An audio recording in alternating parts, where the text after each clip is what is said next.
Assalamualaikum. Berita Bahasa Malaysia dibacakan oleh Nadia Abdul Latif.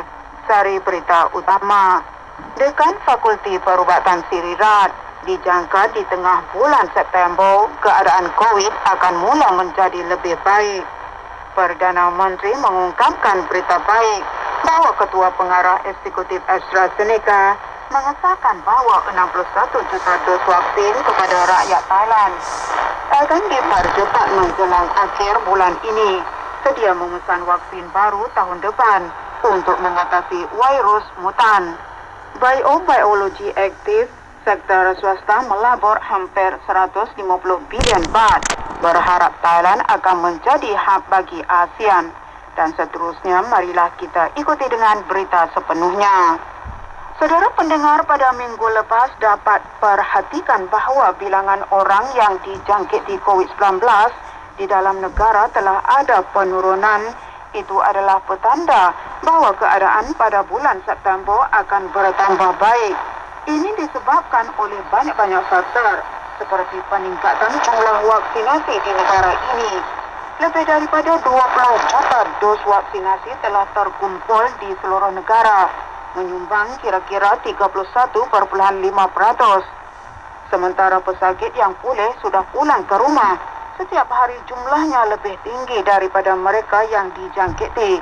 Bersama-sama dengan langkah-langkah untuk mengawal wabak dari pemerintah dan kerjasama dari sektor swasta dan orang awam untuk tidak melakukan perjalanan, pengubahsuaian kerja, perkhidmatan dan lain-lain. Isi kandungan yang memperincikan mengenai perkara ini Profesor Dr. Prasid Watanapha, Dekan Fakulti Perubatan Sirirat Universiti Mahidol, membincangkan tentang keadaan COVID di Thailand dan tren masa depan yang ada ringkasannya dengan berikut. Apabila mempertimbangkan jumlah jangkitan baru dalam 7 hari terakhir, dapat dilihat bahawa kemerosotan grafik kurang daripada sebelumnya dan menghampirinya dengan baik. Selepas ini, grafik akan mula mencapai aliran penurun. Walaupun kadar jangkitan keseluruhan secara pribadi percaya bahawa pada pertengahan September harus mula melihat tren penurunan wabak. Apa yang menyebabkan jumlah jangkitan jumlah grafik berkurang disebabkan dari 3 faktor. Pertama, vaksinasi yang kini telah divaksinasi ahli Thailand sekitar 31%. Dianggap baik kadang-kadang mencapai 600,000 dos. Yang kedua, langkah sosial dan pentadbiran, dan ketiga, langkah individu untuk mencegah penyakit. Profesor Dr. Prasid telah disahkan bahawa vaksinasi SA adalah dos pertama iaitu Sinovac dan dos kedua adalah AstraZeneca dengan jarak masanya 3 minggu untuk berperan dalam mendorong imunisasi dan berkesan dalam pengesahan makmal. Dan jika pada akhir bulan Ogos terdapat kelonggaran langkah-langkah, harus ada penentuan seperti menunjukkan bukti vaksinasi di telefon bimbit atau untuk menyediakan penubuhan pusat servis antigen COVID-19 yang sensitif dan spesifik untuk diperiksa oleh pelanggan sebelum memasuki perkhidmatan. Dekan Fakulti Perubatan Sirirat menyatakan bahawa pusat pelepasan mungkin selamat adalah vaksinasi pada 50% bagi jumlah penduduk. Pada masa ini, Thailand telah menyuntikkan 27 juta dos, tetapi jika disuntikkan sesuai dengan tujuan 15 juta dos per bulan atau ratanya 500,000 dos sehari, jika digabungkan, ia akan menjadi sekitar 40 juta dos. Itu adalah pertengahan bulan September, seharusnya disuntik lebih dari 40 juta dos untuk mendekati sehingga kepada 50% dari jumlah penduduk orang Thai. Dari 70 juta orang harus dapat divaksinasi 35 juta orang pada bulan Ogos. Angka itu mungkin belum baik, tetapi 14 hari kemudian akan dilegakan dengan baik dan juga selamat. Tetapi harus memiliki kawasan dan aktiviti yang sesuai, terdapat tindakan susulan yang ketat. Bagi pembekalan 7 jenama vaksin COVID-19 untuk disuntik kepada penduduk di Thailand, kini 4 jenama divaksinasi di Thailand, iaitu Pfizer, Sinovac, AstraZeneca dan Sinopharm. Bagi vaksin Johnson & Johnson, pihak syarikatnya meminta untuk menangguhkan penandatanganan kontrak kerana masalah pengeluaran. Vaksin Sputnik V masih belum selesai dokumen dari syarikat dan Moderna akan dijadualkan akhir tahun ini. Sementara juga AstraZeneca telah mengesahkan bahawa 61 juta dos vaksin akan dihantar pada akhir tahun ini.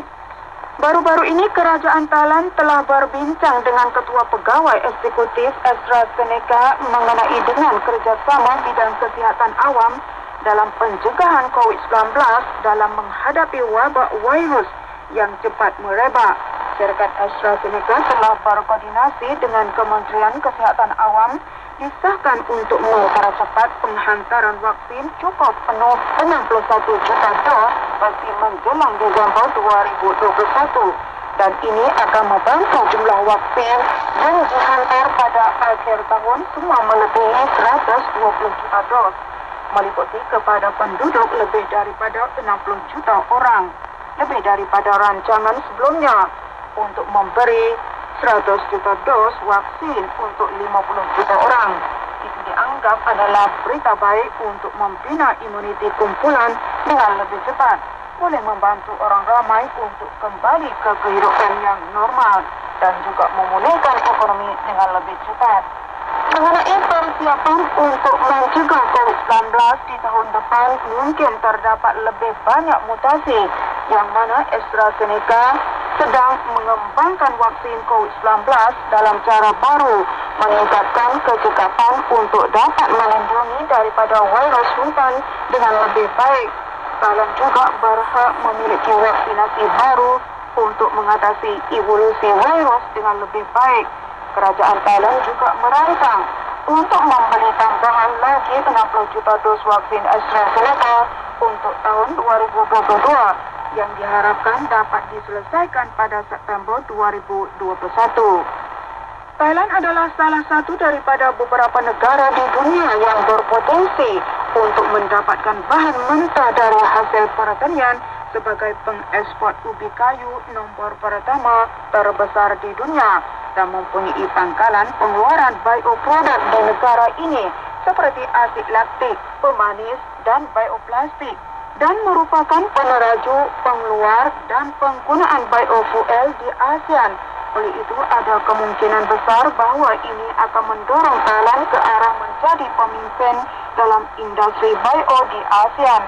Untuk kemajuan bagi langkah-langkah untuk mengembangkan industri bio Thailand dalam jangka waktu 10 tahun antara tahun 2018 dan 2027.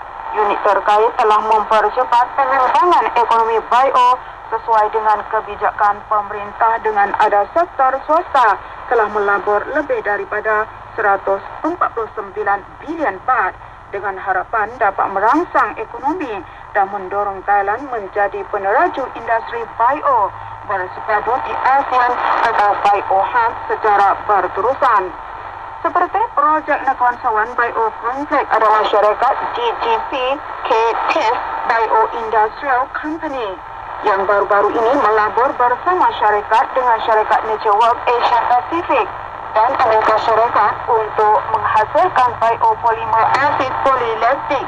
Kapasiti pengeluaran sekitar 75,000 tan setahun. Fasa kedua pada projek ini mempunyai nilai pelaburan 21,430 juta baht yang sebahagiannya telah dipromosikan oleh pemerintah Thailand. Dijangka pembinaan bermula pada awal 2022 dan pengeluaran komersial pada tahun 2024. Projek Biohub Asia oleh syarikat Impress Green Energy Company di Chak Cheng Sau nilai pelaburan 57.6 bilion baht yang mempunyai banyak pelabur dari luar negara yang berminat untuk melabur dalam projek seperti Belanda, Amerika Syarikat, Kanada, Jerman, Inggris, China, Perancis dan merancang untuk melabur lebih banyak dalam pengeluaran produk ganja kelas perubatan. Projek Lopburi Biokompleks dari Syarikat Industri Gula Petani di wilayah Lopburi dengan nilai pelaburan